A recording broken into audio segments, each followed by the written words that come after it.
السلام عليكم ورحمة الله تعالى وبركاته. خوتنا المغربيات، خواتاتنا المغاربة، نبغيكم كاملين تكونوا بأحسن حال، تكونوا بصحة جيدة إن شاء الله. اليوم جبت لكم واحد الوصفة اللي ديال الوجه ديال البنان، جد رائعة بالنسبة اللي عنده الحبوب في الوجه ديالو، ولا اللي عنده التقشار مع هذا الوقت ديال الخريف كيكون الوجه ديالنا ناشف وكيبدا يتقشر لينا.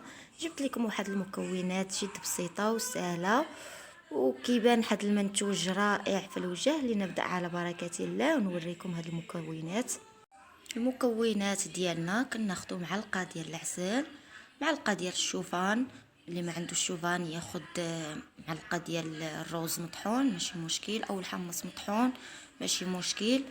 وكناخذوا نص ديال البنانه، واللي عنده الفيتامين او يديرو، اللي ما عندوش ماشي مشكل. وناخذوا معلقه ديال المورد. المكونات الوصفه ديال الوجه ديالنا: البنان اللي كان عندي شديته معكته مزيان، كيولي على هاد الطريقه هذه. البنان راه مفيد ومغذي للوجه، كيحيد حتى الحبوب من الوجه، كيعطي واحد النظره اللمعان الوجه. ما نعاودش ليكم كي دايره. والشوفان اللي ما عندوش الشوفان ياخذ الروز مطحون او الحمص مطحون. وكذلك كناخذوا المعلقه ديال العسل، وكناخذوا الفيتامين او بالنسبه ديال التجاعيد.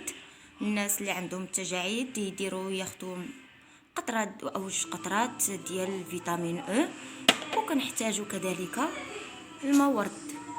كنخلطوا المكون ديالي في هاد البنان اللي معكتو. ناخذ معلقه ديال الشوفان صغيره مطحونه على حسب. شوفوا نتوما شكون اللي غيدير معاكم الماسك ديالكم في الدار. اللي بالنسبه اللي باغي يدير واحد يدير على حسب الخليط ديالو، اللي باغي يدير جوج ماشي مشكل. على حسب الناس اللي غيديروا يكون الخليط. راه هاد الوصفه راه رائعه قسما بالله، وخذوها بالتجربه، راه فعاله 100% بالنسبه للناس ديال التجاعيد او اللي عندهم الحبوب.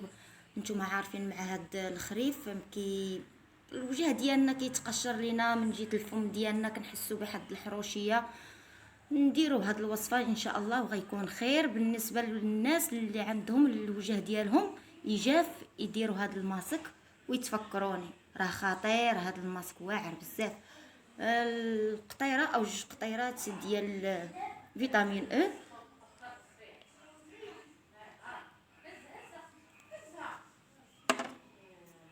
وناخذوا المعلقه ديال العسل. اللي عنده العسل الحر يديرو، اللي ما عندوش ياخذ معلقه يدير العادي ماشي مشكل.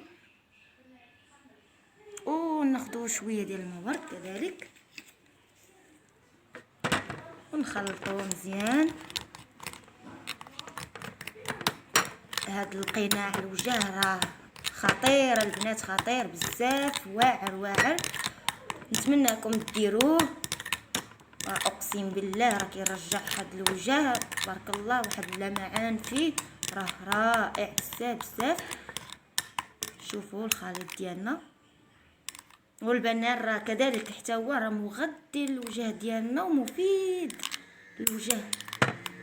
ناخذوا المكون ديالنا نديروه في الوجه، ما نشقاو ما والو، مده 10 دقائق نخلطوا المكون ديالنا ونديروه في الوجه، نرتاحوا به واحد 10 دقائق، ومن بعد نغسلوه بالماء بارد. وتفكروني ان شاء الله بحول الله غيكون هذا القناع جد رائع بالنسبه لكم.